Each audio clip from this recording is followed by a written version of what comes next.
আজকে নেটওয়ার্কিংয়ের দ্বিতীয় ক্লাস। প্রথমেই দেখে নিই আমরা সিলেবাসের কোন পোর্শনটুকু আজকে কভার করার চেষ্টা করব। প্রথমে থাকবে ট্রান্সমিশন মিডিয়া, তারপর নেটওয়ার্ক টপোলজিস, আর তারপর নেটওয়ার্ক কানেক্টিং ডিভাইসেস। প্রথমে আসছি ডেটা ট্রান্সমিশন মিডিয়া বা ডেটা পরিবহনের মাধ্যমে। নেটওয়ার্কিং সিস্টেমে যে সমস্ত পরিবহন মাধ্যমের দ্বারা এক কম্পিউটার থেকে তথ্য বা ডেটা অন্য কম্পিউটারে পরিবাহিত হয় তাকে ডেটা পরিবহনের মাধ্যম বা ডেটা ট্রান্সমিশন মিডিয়া বলে। এটি সাধারণত দুই প্রকারের হয়, একটি হচ্ছে গাইডেড মিডিয়া, অন্যটি হচ্ছে আনগাইডেড মিডিয়া। গাইডেড মিডিয়াকে আমরা তিনটে ভাগে ভাগ করতে পারি। একটা হচ্ছে টুইস্টেড পেয়ার কেবল, একটা হচ্ছে কোয়াক্সিয়াল কেবল, আর একটা হচ্ছে ফাইবার অপটিক কেবল। এই প্রত্যেকটা ভাগই আমরা 5টা পার্টে পড়ার চেষ্টা করব। একটা হচ্ছে ডায়াগ্রাম, আর একটা হচ্ছে এটার গঠন, এটার ব্যবহারিক প্রয়োগ, সুবিধা আর অসুবিধা। টুইস্টেড পেয়ার কেবলে প্লাস্টিকে মোড়া দুটি তার পরস্পরের সঙ্গে পেঁচানো অবস্থায় থাকে। একটি তারকে বলে ইনসুলেটর, আর একটিকে বলে কন্ডাক্টর। এই কন্ডাক্টরের মাধ্যমেই অ্যাকচুয়াল ডেটা বা তথ্য যেটা থাকে সেটা একটা কম্পিউটার থেকে আরেকটা কম্পিউটারে বাহিত হয়। এই তারগুলি সাধারণত কপারের হয়, আর এগুলি 1 মিলিমিটার পর্যন্ত মোটা হয়। তারগুলি পেঁচানো অবস্থায় থাকার ফলে বাইরের কোনো শব্দ বা সিগন্যাল কোনো সমস্যার সৃষ্টি করতে পারে না। এটাকে বলা হয় ক্রস টক। এবার আসি সুবিধার ক্ষেত্রে। ফার্স্টেই বলা যেতে পারে এটির গঠন খুবই সহজ ও সরল। ফ্লেক্সিবল বলতে বোঝায় কোনো একটি টুইস্টেড পেয়ারের সঙ্গে অন্য আরেকটি টুইস্টেড পেয়ারকে যদি জয়েন করতে হয় তাহলে সেই জয়েনটা খুব সহজেই করা যেতে পারে। টুইস্টেড পেয়ার কেবলগুলি ফ্লেক্সিবল হওয়ার জন্য নেটওয়ার্ক সিস্টেমে এই ধরনের কেবল স্থাপন করা তুলনামূলকভাবে অনেক সহজ। এই কেবলগুলোর ওয়েট খুবই কম হয় আর দামেও অনেক সস্তা হয়। অসুবিধার মধ্যে প্রথমে বলা যেতে পারে এর তথ্য বা ডেটা পরিবহনের হার তুলনামূলকভাবে অনেকটাই কম, এবং নির্দিষ্ট অঞ্চলের মধ্যেই এই কেবলের ব্যবহার সীমাবদ্ধ। এর ব্যান্ডউইথ অনেকটাই কম, আর কিছু দূর যাওয়ার পর এর সিগন্যাল স্ট্রেংথটা কমে যায়। তো সেই জন্য অনেক দূর যদি সিগন্যাল প্রবাহর দরকার পড়ে তখন রিপিটারের সাহায্যে সেই সিগন্যালকে আবার সতেজ করে নির্দিষ্ট দূরত্বে পাঠানো যায়। টুইস্টেড পেয়ার কেবল সাধারণত দু প্রকারের হয়। একটা হচ্ছে shielded twisted pair cable STP, আর একটা হচ্ছে আনশিল্ডেড টুইস্টেড পেয়ার, সেটা হচ্ছে UTP। ছবিটা লক্ষ্য করলে দেখা যাবে শিল্ডেড টুইস্টেড পেয়ার কেবলে একটা এক্সট্রা লেয়ার থাকে যেটা তড়িৎচুম্বকীয় প্রভাব, ক্রসটক ইত্যাদিকে বাধা দেয়। তাছাড়া দুটোর গঠন মোটামুটি একই। দুটোর মধ্যে পার্থক্য বলতে এক হচ্ছে গিয়ে এই এক্সট্রা শিল্ড, যার জন্য STP বা শিল্ডেড টুইস্টেড পেয়ার কেবলের দামটা একটু বেশি হয়। আর শিল্ডেড টুইস্টেড পেয়ার কেবলটা যদি 100 মিটারের বেশি দূরত্বে ডেটা পাঠানো যায় তাহলেই ব্যবহার করা হয়, না হলে আনশিল্ডেড টুইস্টেড পেয়ার কেবল ব্যবহার করা হয়। ব্যবহারিক প্রয়োগের ক্ষেত্রে বলা যেতে পারে এটি ল্যান সিস্টেম বা টেলিফোন লাইনে এই ধরনের টুইস্টেড পেয়ার কেবলটি ব্যবহার করা হয়। এবার আসি কোয়াক্সিয়াল কেবলের ক্ষেত্রে। এটিও একটি গাইডেড মিডিয়ার উদাহরণ। এটি প্রধানত 4টি স্তরে বিভক্ত থাকে। দুটি তড়িৎ পরিবাহী ও দুটি অপরিবাহী স্তরের সাহায্যে কোয়াক্সিয়াল কেবলটা তৈরি করা হয়। এই কেবলে দুটি তড়িৎ পরিবাহী স্তর একই অক্ষ বরাবর থাকে বলে একে কোয়াক্সিয়াল কেবল বলা হয়। ভেতরের তড়িৎ পরিবাহী তারটি কপার ওয়্যারের হয়। এটার মধ্যে দিয়ে তড়িৎ সিগন্যাল প্রবাহিত হয়। ভিতরের পরিবাহী আর বাইরের পরিবাহী তারকে আলাদা করে রাখার জন্য এদের মাঝখানে একটা অন্তরক পদার্থ হিসাবে ফোমেড ইনসুলেশন ব্যবহার করা হয় এবং বাইরের পরিবাহী তারকে প্লাস্টিকের জ্যাকেট দ্বারা ঢেকে রাখা হয়। ফোমেড ইনসুলেশন ব্যবহার করা হয় যাতে কপার ওয়্যারটা বেঁকে বা কুঁচকে না যায়, আর কপার মেস ব্যবহার করা হয় যাতে বাইরের তাপচাপ থেকে কপার ওয়্যারকে রক্ষা করা যায়। আউটসাইড ইনসুলেশন বা বাইরের জ্যাকেট যেটা থাকে সেটা পার্টিকুলারলি বাইরের আঘাতের ফলে ওয়্যারটা যাতে নষ্ট না হয়ে যায় সেই হিসাবে এটা ব্যবহার করা হয়। এখানে দু রকমের ছবি আছে, যেটা আঁকতে সুবিধা মনে হয় সেটা আঁকতে পারিস, কিন্তু দুটো ছবির ক্ষেত্রে যেটাই আঁকবি সেটার ক্ষেত্রে লেবেলিংগুলো যেন ঠিকঠাক করে করা থাকে, এটুকু একটু মাথায় রাখিস। কোয়াক্সিয়াল কেবলকে দুটো ভাগে ভাগ করা যায়, একটা হচ্ছে থিক নেট আর একটা হচ্ছে থিন নেট। থিন নেটের ক্ষেত্রে এর পুরুত্ব হচ্ছে 0.25 ইঞ্চ আর থিক নেটের ক্ষেত্রে এর পুরুত্ব হচ্ছে 0.5 ইঞ্চ, যেখানে থিন নেটের ট্রান্সমিশন ডিস্টেন্স হচ্ছে 185 মিটার আর থিক নেটের সেখানে 500 মিটার। কোয়াক্সিয়াল কেবলের সুবিধার মধ্যে প্রথমেই বলা যেতে পারে এর ডেটা ট্রান্সমিশন রেটটা টুইস্টেড পেয়ার কেবলের তুলনায় অনেকটাই বেশি। টুইস্টেড পেয়ার কেবলের তুলনায় এটা অনেক বেশি রেটে তথ্য পরিবহন করতে পারে। ডিজিটাল আর অ্যানালগ দুটো ধরনের সিগন্যালই কোয়াক্সিয়াল কেবল বহন করতে পারে। টুইস্টেড পেয়ারের কেবলের থেকে দামে কিছুটা বেশি হলেও ফাইবার অপটিকের তুলনায় অনেকটাই কম হয়ে থাকে। অসুবিধার মধ্যে এটি টুইস্টেড পেয়ার কেবলের তুলনায় ফ্লেক্সিবল কম, সিগন্যাল বা সংকেতকে সতেজ করার জন্য কিছু দূর পর পর রিপিটারের দরকার পড়ে। কোয়াক্সিয়াল কেবলের ব্যবহারিক প্রয়োগের মধ্যে cable TV, DTH, digital TV ইত্যাদির উদাহরণ দেওয়া যেতে পারে। এবার আসি ফাইবার অপটিক কেবলে। ফাইবার অপটিক কেবলগুলো সাধারণত অপটিক্যাল ফাইবারের সমন্বয়ে গঠিত। ফাইবারগুলি এক ধরনের ডাই ইলেকট্রিক বা অন্তরক পদার্থ যেটাকে বলা হয়, বা সিলিকা বা মাল্টি কম্পোনেন্ট কাঁচ দ্বারা তৈরি হয়, যা রাসায়নিকভাবে নিরপেক্ষ হয় এবং আলো পরিবহনে সক্ষম হয়। অপটিক্যাল ফাইবারের সবচেয়ে বড় বৈশিষ্ট্য হলো এটি তড়িৎ সিগন্যালের পরিবর্তে আলোক বা লাইট সিগন্যাল ট্রান্সমিট করে। অপটিক্যাল ফাইবারের মধ্যে দিয়ে আলোর পূর্ণ অভ্যন্তরীণ প্রতিফলনের মাধ্যমে অতি দ্রুত ডেটা প্রেরণ করা যায়। অপটিক্যাল ফাইবার কাঁচের তন্তু হওয়ায় তড়িৎ চৌম্বক প্রভাব থেকেও মুক্ত থাকে। ফাইবার অপটিক প্রধানত 4টি পার্টে বিভক্ত।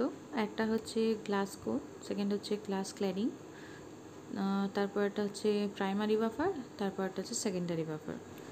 কোনো কোনো বইতে সেকেন্ডারি বাফারকে জ্যাকেট হিসেবে উল্লেখ করা আছে, চিন্তার কিছু নেই, দুটো সেম। ফাইবার অপটিকের কোর সাধারণত ডাই ইলেকট্রিক পদার্থ, যা সিলিকা বা প্লাস্টিক ও অন্যান্য উপাদানের মিশ্রণে তৈরি করা হয়ে থাকে। কোরের মধ্যে দিয়ে লাইট সিগন্যাল প্রবাহিত হয়। কোরের ক্ষেত্র যত বেশি হয় তত বেশি লাইট সিগন্যাল প্রবাহিত হয়। এই ক্ল্যাডিং কাঁচের ঘনক স্তর হিসেবেই পরিচিত থাকে। ক্ল্যাডিংয়ের প্রধান কাজ হলো কোর ইন্টারফেসে নিম্ন প্রতিসরাঙ্ক সরবরাহ করা, যাতে কোরের প্রতিসরাঙ্ক ক্ল্যাডিংয়ের প্রতিসরাঙ্কের তুলনায় বেশি হয়, ফলে কোরের মধ্যে দিয়ে পূর্ণ আভ্যন্তরীণ প্রতিফলনের মাধ্যমে লাইট সিগন্যাল ট্রান্সফার করতে পারে। বাফার তন্তুকে বাইরের পরিবেশের ক্ষতিকর প্রভাব থেকে রক্ষা করে, আর জ্যাকেট বা আউটার বাফার যেটা, সেটা এক বা একাধিক তন্তুকে কেবলের মধ্যে ধারণ করতে সাহায্য করে। ফাইবার অপটিক কেবল সাধারণত দু রকমের হয়, একটা হচ্ছে সিঙ্গেল মোড আর একটা হচ্ছে মাল্টি মোড।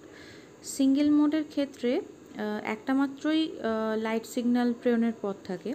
কোরের ব্যাস 8 থেকে 10 মাইক্রন হয়, আর দীর্ঘ দূরত্বে ডেটা পাঠানোর ক্ষেত্রে এটা খুবই উপযোগী হয়। এটার ব্যবহার মোটামুটি কলেজ, ইউনিভার্সিটি, টেলিফোন কোম্পানিতে ব্যবহার হয় ম্যাক্সিমাম। মাল্টিমোডের ক্ষেত্রে এই কেবিলের একসাথে একাধিক আলোক সংকেত বা লাইট সিগন্যাল প্রেরণের পথ থাকে। কোরের ব্যাস 50 থেকে 100 মাইক্রন হয়ে থাকে। স্বল্প দূরত্বের ডেটা পাঠানোর জন্য এটি খুবই উপযোগী। লোকাল এরিয়া নেটওয়ার্কে ডেটা এবং অডিও ভিডিও প্রেরণের ক্ষেত্রে এটি ব্যবহৃত হয়।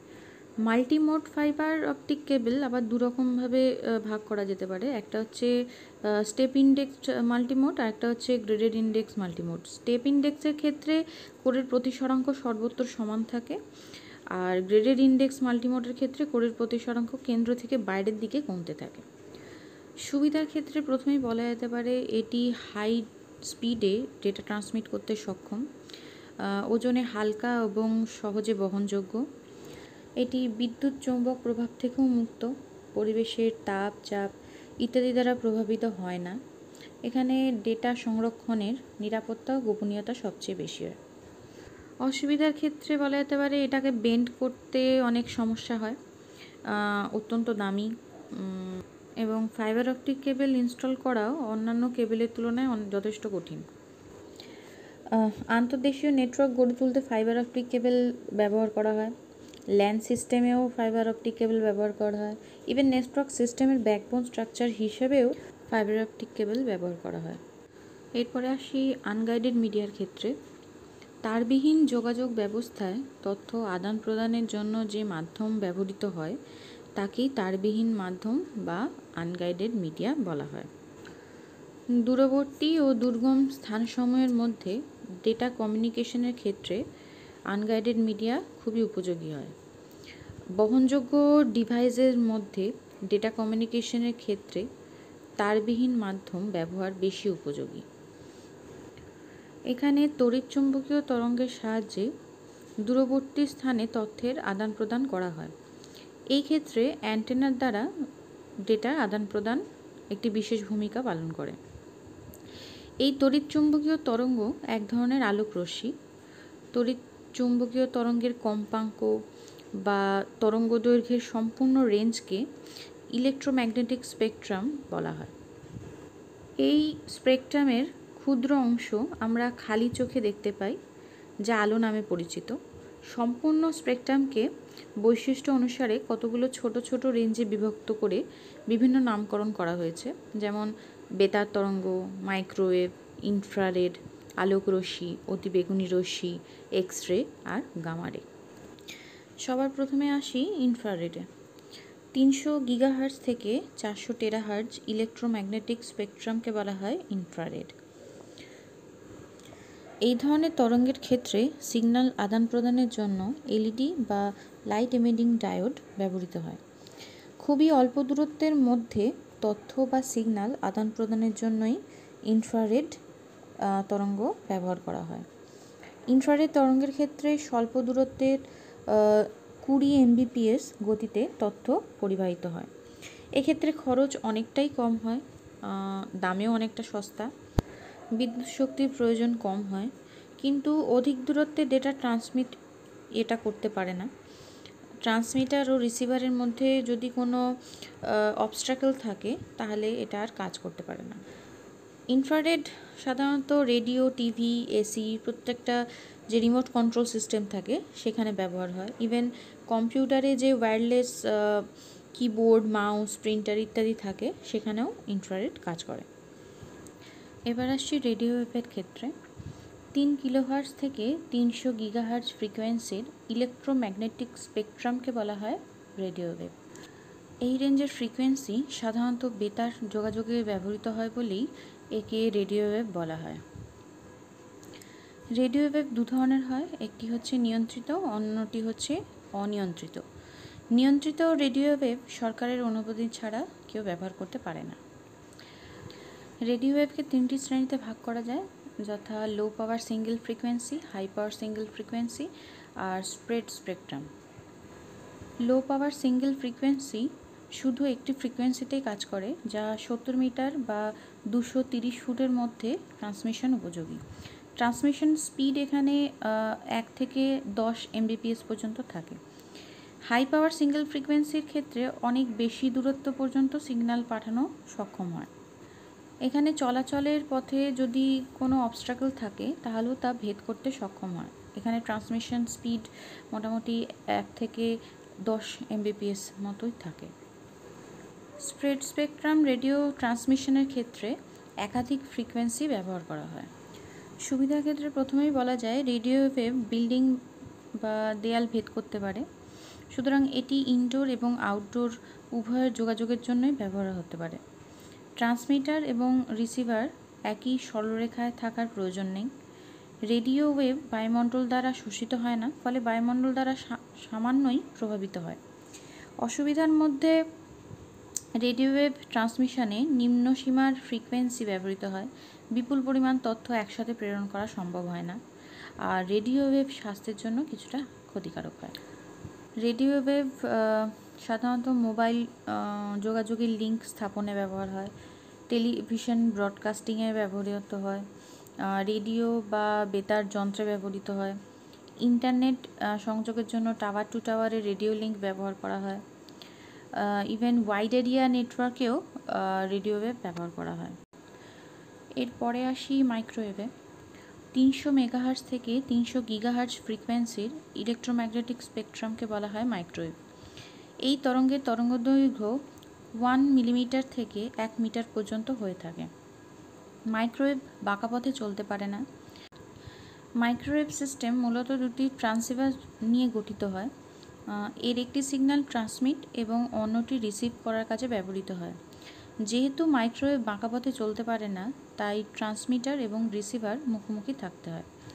মাইক্রোওয়েভের অ্যান্টেনা কোনো ভবন বা টাওয়ারের উপরে বসানো হয়, যাতে সিগন্যাল বেশি দূরত্ব অতিক্রম করতে পারে এবং পথে কোনো বস্তু প্রতিবন্ধকতা সৃষ্টি করতে না পারে। অধিক দূরত্বের যোগাযোগে মাইক্রোওয়েভ অত্যন্ত জনপ্রিয় হয়। মাইক্রোওয়েভ মাধ্যম ব্যবহার করে ডেটা, ছবি, শব্দ স্থানান্তর করা সম্ভব হয়। মাইক্রোওয়েভের ব্যান্ডউইথ অনেক বেশি, তাই এটি ব্যবহার করে বিপুল পরিমাণ তথ্য একসাথে ট্রান্সমিট করা পসিবল হয়। এর কোনো প্রকার কেবল ব্যবহারের প্রয়োজন হয় না। পাহাড়ি ও দূরবর্তী অঞ্চলে যোগাযোগের জন্য এটি অত্যন্ত সুবিধাজনক হয়। অসুবিধার মধ্যে মাইক্রোওয়েভ বাঁকা পথে চলতে পারে না। মাইক্রোওয়েভ মাধ্যমে প্রেরক ও গ্রাহকের মধ্যে কোনো বাধা থাকলে ডেটা ট্রান্সমিশন করা পসিবল হয় না। মাইক্রোওয়েভ সাধারণত টেলিভিশন সিগন্যাল পাঠানোর কাজে, বিভিন্ন প্রতিষ্ঠানের আভ্যন্তরীণ যোগাযোগের ক্ষেত্রে, ইন্টারনেট যোগাযোগের ক্ষেত্রে, আবহাওয়ার সর্বশেষ অবস্থা পর্যবেক্ষণে ব্যবহার করা হয়ে থাকে। এরপরে হচ্ছে স্যাটেলাইট। পৃথিবীর বক্রতলে মাইক্রোওয়েভের মাধ্যমে তথ্য পরিবহনে যে সমস্যা বা অসুবিধা লক্ষ্য করা হয়, তা স্যাটেলাইট বা কৃত্রিম উপগ্রহের মাধ্যমে সমাধান করা সম্ভব। স্যাটেলাইট বা কৃত্রিম উপগ্রহ এমন একটি বস্তু যা ভূপৃষ্ঠ থেকে 25,000 মাইল উঁচুতে নিরক্ষরেখা বরাবর পৃথিবীর নির্দিষ্ট কক্ষপথে স্থাপন করা হয় এবং পৃথিবীর চারপাশে নির্দিষ্ট গতিতে ঘুরতে থাকে। ভূপৃষ্ঠের কোনো নির্দিষ্ট স্থান থেকে সংকেতের মাধ্যমে তথ্য নিয়ে প্রতিফলনের মাধ্যমে অন্য কোনো নির্দিষ্ট স্থানে পাঠানো স্যাটেলাইট বা কৃত্রিম উপগ্রহের অন্যতম কাজ। সাধারণত স্যাটেলাইটের মধ্যে অবস্থিত ট্রান্সপন্ডার নামক যন্ত্রের মাধ্যমে ভূপৃষ্ঠে রাখা কোনো ট্রান্সমিটারের সঙ্গে যোগাযোগ স্থাপনের মধ্যে দিয়ে তথ্যের আদান প্রদান হয়। দুরকম পদ্ধতিতে উপগ্রহ ও ভূপৃষ্ঠে স্থাপিত স্টেশনের মধ্যে তথ্যের বা সংকেতের আদান প্রদান হয়। একটা হচ্ছে আপলিঙ্ক, একটা হচ্ছে ডাউনলিঙ্ক। এই দুটোই শর্ট কোশ্চেনের জন্য খুবই ইম্পর্টেন্ট। তো আপলিঙ্ক হচ্ছে ভূপৃষ্ঠে স্থাপিত কোনো স্টেশন থেকে ট্রান্সমিটারের মাধ্যমে তথ্য বা সংকেত স্যাটেলাইট বা কৃত্রিম উপগ্রহে পাঠানোকে আপলিঙ্ক বলে। আর ভূপৃষ্ঠ থেকে আগত কোনো সংকেত বা তথ্যকে শক্তিশালী সেন্সরের মাধ্যমে গ্রহণ করে ট্রান্সপন্ডারের মাধ্যমে সেই সংকেতকে বিবর্ধিত করে ভূপৃষ্ঠের অন্য কোনো নির্দিষ্ট স্টেশনে পাঠানোকে ডাউনলিঙ্ক বলে। বর্তমানে পৃথিবীর বিভিন্ন কক্ষপথে 6 ধরনের স্যাটেলাইট দেখা গেলেও প্রাথমিকভাবে 3 ধরনের স্যাটেলাইট বা কৃত্রিম উপগ্রহ লক্ষ্য করা যায়। একটা হচ্ছে জিওস্টেশনারি আর্থ অরবিট জিইও, আরেকটা হচ্ছে মিডিয়াম আর্থ অরবিট এমইও, আরেকটা হচ্ছে লো আর্থ অরবিট এলইও। জিওস্টেশনারি আর্থ অরবিটের ক্ষেত্রে এটা 36,000 কিলোমিটার উঁচুতে অবস্থান করে। ভূপৃষ্ঠ থেকে এই উপগ্রহগুলি স্থির মনে হয়, কারণ পৃথিবী ও উপগ্রহটির গতি একই থাকে। এই উপগ্রহের অন্যতম সুবিধা হলো মহাকাশের কোথায় উপগ্রহটি রয়েছে তা ভূপৃষ্ঠে স্থাপিত অ্যান্টেনাকে খুঁজতে হয় না। তবে সমগ্র পৃথিবী কভার করতে 3 থেকে 4টি উপগ্রহের প্রয়োজন হয়। ভারতের GSAT-19, INSAT-4CR ইত্যাদি জিওস্টেশনারি উপগ্রহের উদাহরণ। এই নামগুলো একটু মনে রাখতে হবে, কারণ অনেক সময় শর্ট কোয়েশ্চেনের ক্ষেত্রে এই নামগুলো আসে। MEO বা মিডিয়াম আর্থ অরবিটের ক্ষেত্রে এটা ভূপৃষ্ঠ থেকে 2000 কিলোমিটারের উপরে অবস্থান করে। এই ধরনের কৃত্রিম উপগ্রহের মাধ্যমে একটানা 2 থেকে 4 ঘন্টা পর্যন্ত সংকেত আদান প্রদান করা সম্ভব হয়। ভূপৃষ্ঠের বিভিন্ন যানবাহনের অবস্থান, আবহাওয়া নির্ণয় ইত্যাদির জন্য এই ধরনের উপগ্রহ ব্যবহার করা হয়। LEO বা লো আর্থ অরবিট ভূপৃষ্ঠ থেকে 160 কিলোমিটার থেকে 2000 কিলোমিটার উঁচুতে অবস্থান করে। এই ধরনের উপগ্রহ স্থাপনের খরচ তুলনামূলকভাবে অনেকটাই কম হয়।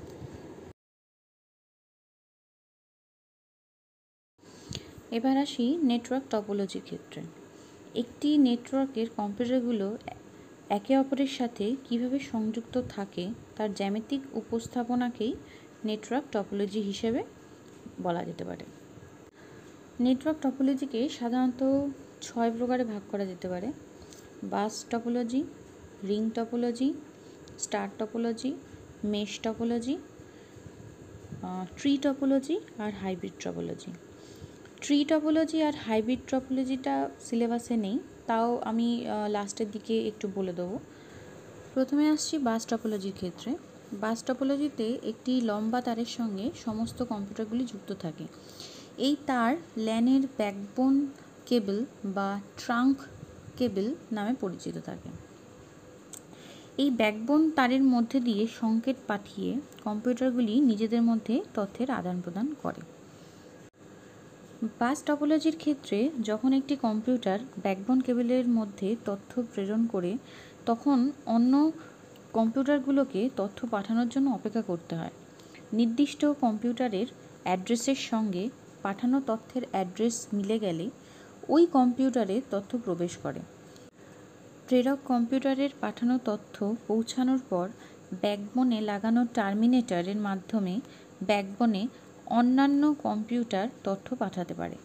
তারে টার্মিনেটর না লাগানো থাকলে নির্দিষ্ট কম্পিউটার একটানা তথ্য পাঠাতে থাকলেও নেটওয়ার্কের অন্যান্য কম্পিউটার তথ্য পাঠাতে সক্ষম হতো না। এই টপোলজির প্রধান সুবিধা হলো নেটওয়ার্ক খুব সাধারণ এবং ফিজিক্যাল লাইনের সংখ্যা মাত্র একটা। কোঅ্যাক্সিয়াল বা টুইস্টেড পেয়ার কেবলগুলো মূলত বাস ভিত্তিক নেটওয়ার্কে ব্যবহার হয়, যা 10 Mbps পর্যন্ত সমর্থন করে। রিপিটারের সাহায্যে নেটওয়ার্কের ব্যাকবোন সহজেই এক্সটেন্ড করা পসিবল হয়। এই টপোলজি অত্যন্ত সরল ও ছোট আকারের নেটওয়ার্কে ব্যবহার করা যায়। বাস টপোলজিতে কোনো নোড নষ্ট হয়ে গেলে অন্য নোডগুলো প্রভাবিত হয় না। সহজেই কোনো কম্পিউটার নেটওয়ার্কে যুক্ত এবং নেটওয়ার্ক থেকে বিচ্ছিন্ন হতে পারে। বাস টপোলজিতে তার কম প্রয়োজন হয় এবং হাব বা সুইচের মতো কোনো ডিভাইস এখানে প্রয়োজন হয় না বলে খরচটা অনেকটাই কম হয়। কিন্তু বাস টপোলজিতে কতগুলো অসুবিধাও আছে, যেরকম মূল কেবল বা ব্যাকবোন যদি নষ্ট হয়ে যায় তাহলে সমস্ত সিস্টেমটা নষ্ট হয়ে যাবে। এই টপোলজিতে ডেটা ট্রান্সমিশনের জন্য কোনো সমন্বয়ের ব্যবস্থা নেই। যে কোনো নোড যে কোনো সময় ডেটা ট্রান্সমিশন করতে পারে। যদি দুটো নোড একই সাথে বার্তা পাঠায় তবে উভয় নোডের সংকেত একে অপরের সাথে সংঘর্ষ হয়ে নষ্ট হয়ে যাবে। যদি নেটওয়ার্কের ট্রাফিক বৃদ্ধি পায় তাহলে নেটওয়ার্কে ডেটা কলিশনও বৃদ্ধি পায়। নেটওয়ার্কে কম্পিউটারের সংখ্যা যদি বেশি হয় তাহলে ডেটা ট্রান্সমিশনও বিঘ্নিত হয়। বাস টপোলজিতে সৃষ্ট সমস্যা নির্ণয় করা তুলনামূলকভাবে অনেকটাই জটিল। এবার আসি রিং টপোলজির ক্ষেত্রে। রিং টপোলজিতে প্রতিটি নোড কেবলের সাহায্যে তার পার্শ্ববর্তী দুটি নোডের সাথে সরাসরি সংযুক্ত হয়ে একটি লুপ বা রিং গঠন করে। এইভাবে রিংয়ের সর্বশেষ নোড প্রথমটির সঙ্গে যুক্ত থাকে। এই টপোলজিতে সিগন্যাল একটি নির্দিষ্ট দিকে ট্রান্সফার করা হয়। এই টপোলজির প্রতিটি ডিভাইসে একটি রিসিভার এবং একটি ট্রান্সমিটার থাকে যা রিপিটারে কাজ করে। এক্ষেত্রে রিপিটারের দায়িত্ব হচ্ছে সিগন্যাল একটি নোড থেকে পরের নোডে পৌঁছে দেওয়া। রিং টপোলজি সাধারণত দু প্রকারের হয়। একটা হচ্ছে ইউনিডাইরেকশনাল আর একটা হচ্ছে বাইডাইরেকশনাল। ইউনিডাইরেকশনালের ক্ষেত্রে তথ্য এ নোড থেকে সরাসরি বি নোডে যেতে পারে, কিন্তু বি নোড থেকে সরাসরি এ নোডে আসতে পারে না। বাইডাইরেকশনালের ক্ষেত্রে তথ্য এ নোড থেকে যেমন বি নোডে যেতে পারে, তেমনি বি নোড থেকে আবার এ নোডেও আসতে পারে।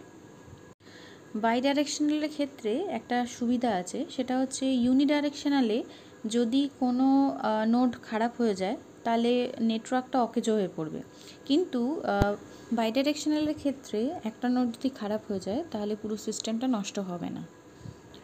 পার্থক্যর মধ্যে আরেকটাও বলা যেতে পারে, ইউনিডাইরেকশনালের ক্ষেত্রে একটা ওয়্যারের ব্যবহার হয়, যেখানে বাইডাইরেকশনালের ক্ষেত্রে দুটো ওয়্যারের ব্যবহার হয়। রিং টপোলজির ক্ষেত্রে সুবিধার মধ্যে প্রথমেই বলা যেতে পারে, এখানে আলাদা করে কোনো সার্ভার কম্পিউটারের প্রয়োজন হয় না, সুতরাং খরচ কিছুটা হলেও কম। নেটওয়ার্কে কম্পিউটারের সংখ্যা বাড়লেও এর দক্ষতা খুব বেশি প্রভাবিত হয় না। নেটওয়ার্কে কোনো নোডকে ডেটা আদান প্রদানের জন্য কেন্দ্রীয় কোনো কম্পিউটারের উপর নির্ভরও হতে হয় না। টুইস্টেড পেয়ার কেবলগুলো সস্তা এবং সহজেই পাওয়া যায়, অতএব ইনস্টলেশন খরচও খুব কম। এটি নির্ভরযোগ্য কারণ যোগাযোগ ব্যবস্থাটি একক হোস্ট কম্পিউটারের উপর নির্ভর করে না। এই টপোলজিতে সংঘর্ষের সম্ভাবনা সর্বনিম্ন হয়। অসুবিধার মধ্যে প্রথমেই বলা যায়, এর নেটওয়ার্কে যদি ইউনিডাইরেকশনাল হয় তাহলে একটি নোড যদি খারাপ হয়ে যায় তাহলে পুরো নেটওয়ার্কটাই অচল হয়ে যাবে। এই টপোলজিতে নেটওয়ার্কের কোনো সমস্যা নিরূপণ বেশ জটিল হয়। নেটওয়ার্কে কোনো কম্পিউটার যোগ করলে বা অপসারণ করলে তা পুরো নেটওয়ার্কের কার্যক্রম ব্যাহত করে। ডেটা ট্রান্সমিশনের প্রয়োজনীয় সময় সরাসরি নোডের সংখ্যার সঙ্গে সমানুপাতিক। নেটওয়ার্কে কম্পিউটারের সংখ্যা বাড়লে ডেটা ট্রান্সমিশনের সময়ও বেড়ে যায়। রিং টপোলজির জন্য জটিল নিয়ন্ত্রণ সফটওয়্যার ব্যবহৃত হয়। এরপরেরটা হচ্ছে স্টার টপোলজি। স্টার টপোলজিতে একটি কেন্দ্রীয় কম্পিউটার বা হাবের সঙ্গে সমস্ত কম্পিউটারগুলি যুক্ত থাকে। এই টপোলজিতে তথ্য প্রেরণ, অ্যাক্সেস এবং কন্ট্রোল বা নিয়ন্ত্রণের সমস্ত দায়িত্ব হাবের উপর দেওয়া থাকে। ব্রডকাস্ট বা পয়েন্ট টু পয়েন্ট উভয় পদ্ধতিতেই হাব থেকে নির্দিষ্ট নোড বা কম্পিউটারে তথ্য প্রেরণ করা সম্ভব হয়। স্টার নেটওয়ার্কে কম্পিউটারগুলির যোগাযোগের জন্য কোঅ্যাক্সিয়াল কেবল ব্যবহার করা হয়। সুবিধার ক্ষেত্রে প্রথমেই বলা যায়, এই টপোলজিতে কোনো একটি নোড নষ্ট হলে নেটওয়ার্কের বাকি নোডগুলি প্রভাবিত হয় না। এই টপোলজিতে twisted pair, coaxial cable, fibre optic cable ব্যবহার করা যায়। যে কোনো সময় নোড যোগ করা বা বাদ দেওয়া যায়, এতে নেটওয়ার্ক প্রভাবিত হয় না। কেন্দ্রীয়ভাবে নেটওয়ার্ক রক্ষণাবেক্ষণ বা সমস্যা নিরূপণ করা সহজ। এখানে ডেটা চলাচলের গতিও অনেকটাই বেশি। এই টপোলজির প্রধান অসুবিধা হলো এর যে সেন্ট্রাল হাবটা থাকে সেটা যদি নষ্ট হয়ে যায় তাহলে সম্পূর্ণ নেটওয়ার্ক সিস্টেমটাই নষ্ট হয়ে যাবে। তাছাড়া স্টার টপোলজিতে প্রচুর পরিমাণে কেবল ব্যবহার করা হয়, তো সেই হিসাবে এটাও বেশ ব্যয়বহুল।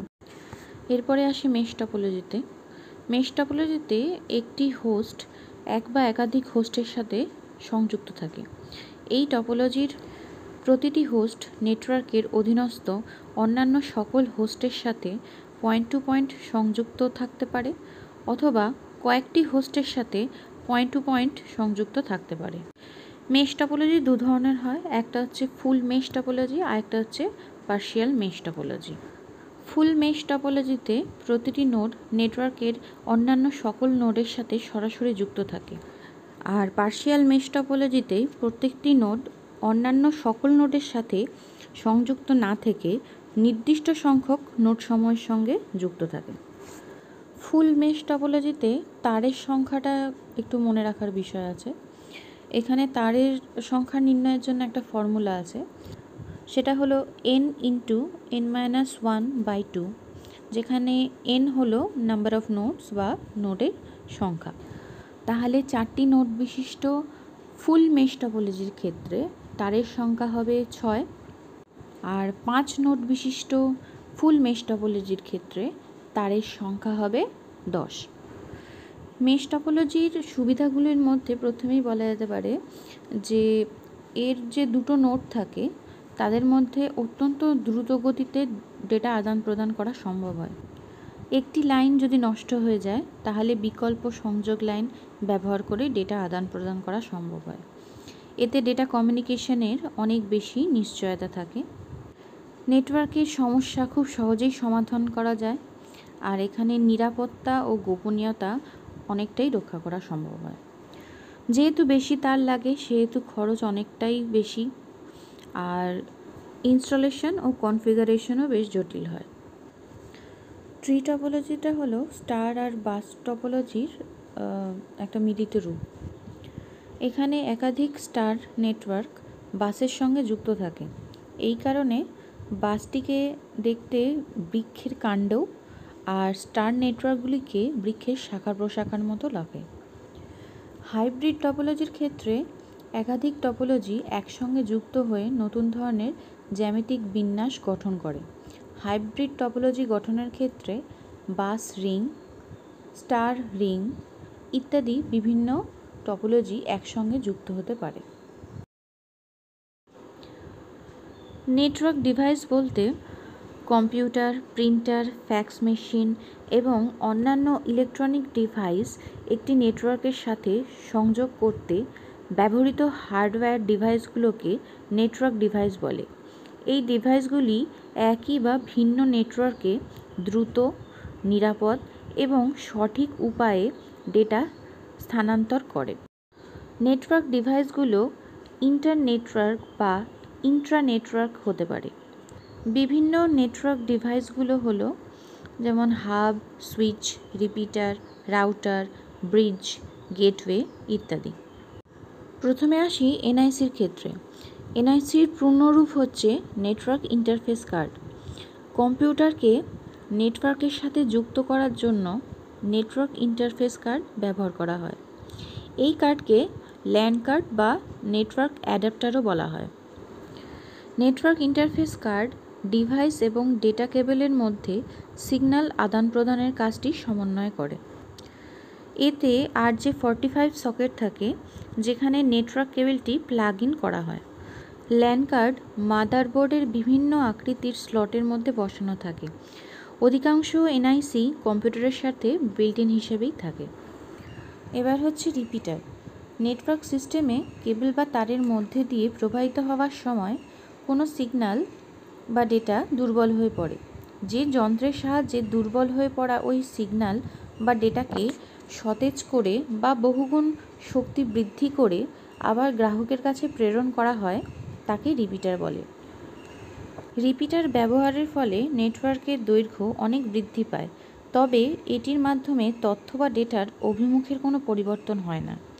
তারহীন নেটওয়ার্কের ক্ষেত্রে রিপিটার যন্ত্রটি একটি রেডিও রিসিভার, একটি অ্যাম্প্লিফায়ার, একটি ট্রান্সমিটার, একটি আইসোলেটর এবং দুটি অ্যান্টেনা নিয়ে গঠিত হয়।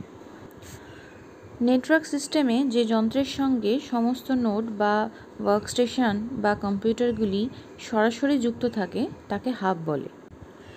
একটি হাবে কতগুলো ডিভাইস যুক্ত করা যাবে তা হাবের পোর্ট সংখ্যার উপর নির্ভর করে। হাবে পোর্টের সংখ্যা সাধারণত 4, 8, 16, 24, 32টি ইত্যাদি হতে পারে।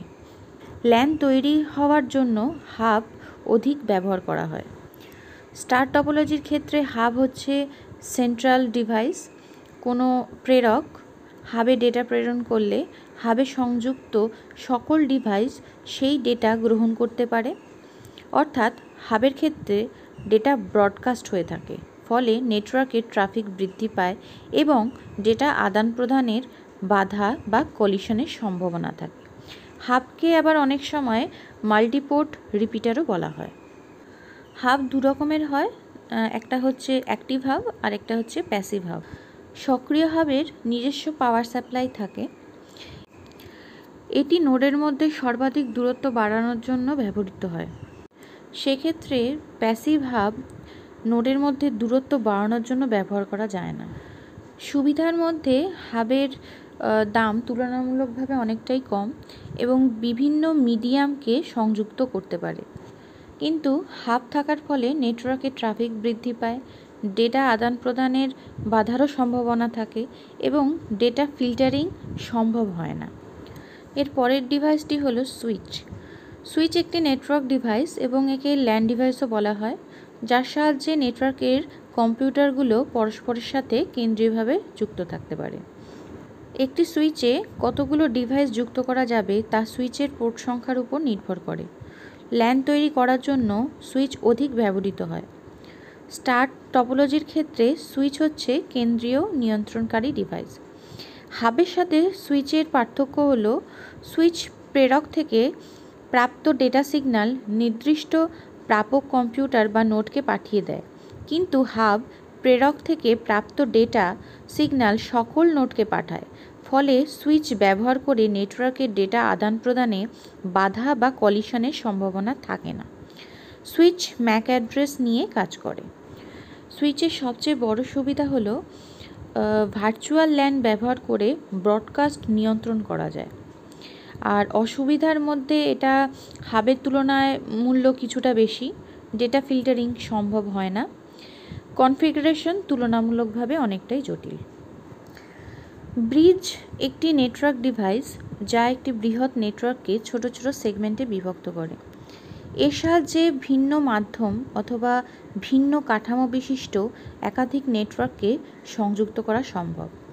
এটি একাধিক ছোট নেটওয়ার্ককে সংযুক্ত করে একটি বৃহৎ নেটওয়ার্ক তৈরি করে।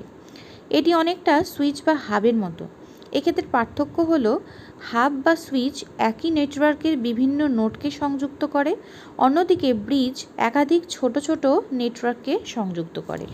ব্রিজের ক্ষেত্রে সুবিধা হলো এটি ভিন্ন মাধ্যম বিশিষ্ট অথবা ভিন্ন কাঠামো বা টপোলজি বিশিষ্ট একাধিক নেটওয়ার্ককে যুক্ত করতে পারে, কিন্তু ভিন্ন প্রোটোকল বিশিষ্ট নেটওয়ার্ককে যুক্ত করতে পারে না।